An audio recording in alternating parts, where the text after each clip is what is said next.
Hello guys, welcome to our channel Shubhada Group of Education CC. You are watching Satish Sir's physics videos for Karnataka CET and NEET. Okay, so here we discuss the motion in one dimension and its continuation. So here's a problem on uniform motion. The displacement time graph for two particles A and B, okay, so are straight lines inclined at an angles of 30 degree and 60 degree with the time axis, okay.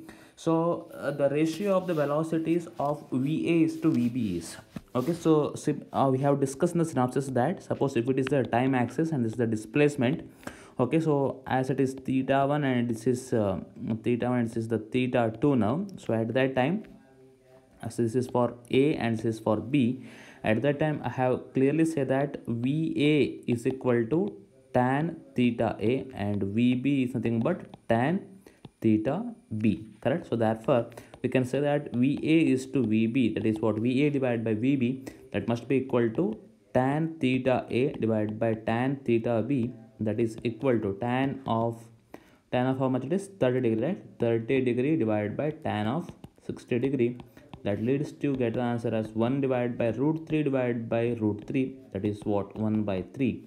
So 1 by 3, that is what 1 is to 3, that is what option D is the right answer for this question. Okay, look at the next problem. A bullet emerges from a barrel of length 1.2 meter with a speed of 640 meter per second.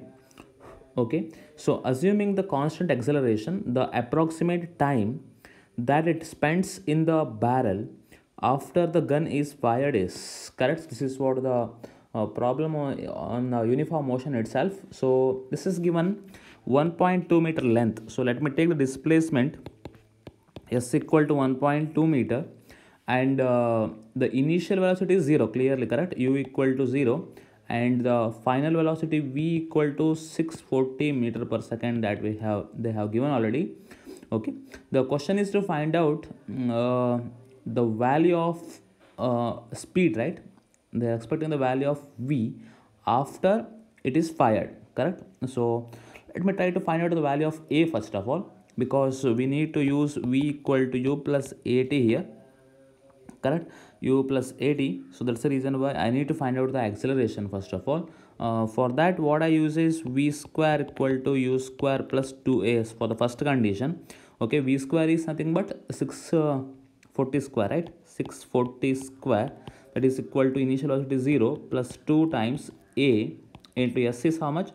Now s is 1.2 meter, so therefore I will get the value of acceleration a as 640 into 640 divided by 2 into 1.2. So this will lead to get the answer as how much? Make it as like this, 1.23 here, okay, 3, 640 into, you can make it as 8 into 64 into 10 to the power of 3 divided by 3.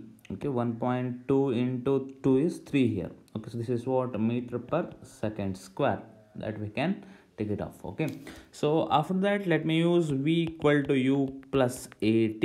So it implies the initial velocity is now going to be how much?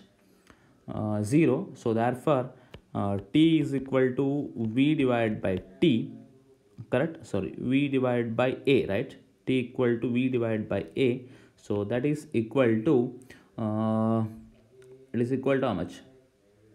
Just simplify it. So I have to look at 15 divided by 4 into 10 to the power of minus 3 after simplification. So this is nothing but 3.75 into 10 to the power of minus 3 seconds, which is nearly equal to 4 milliseconds. So 4 milliseconds, option A is the right answer for this question. So this is how you can solve this problem.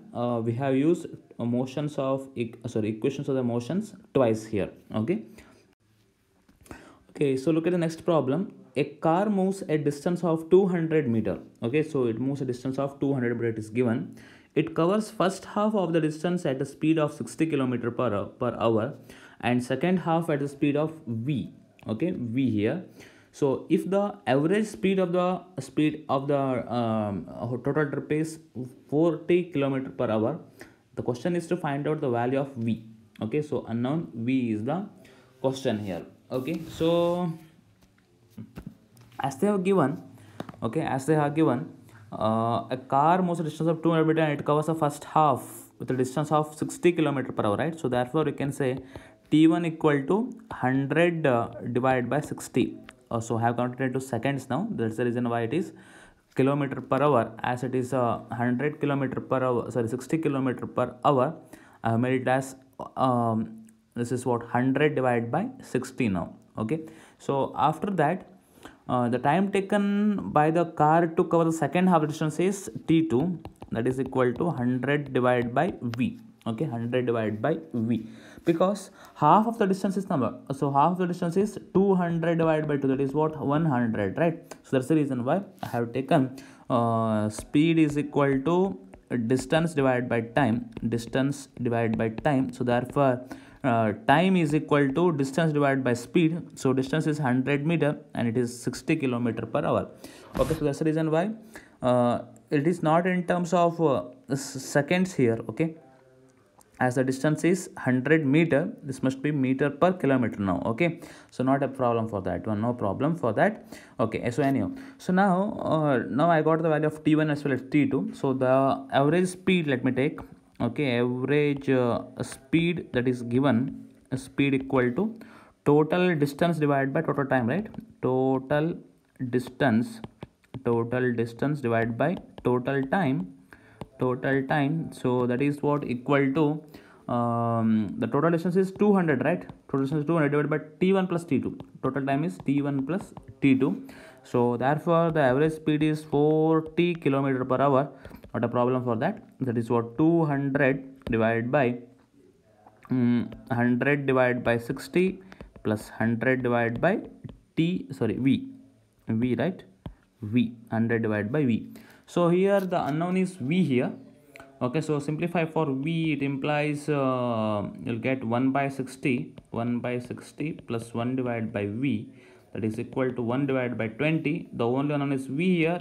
Look at the v as how much? V as 30 kilometer per hour. 30 kilometer per hour. Okay, so this is the right answer to 30 kilometer per hour. Option A is the right answer for this question. So this is how you can solve the problems on uniform motion. Okay, so thank you very much for watching this video. Please do like this video and please do share this video with friends and colleagues to support us. Please do subscribe to our channel, and if you have any doubts, make a comment on the comment box so that I can help you with. Wish you all the best for examinations. Good luck.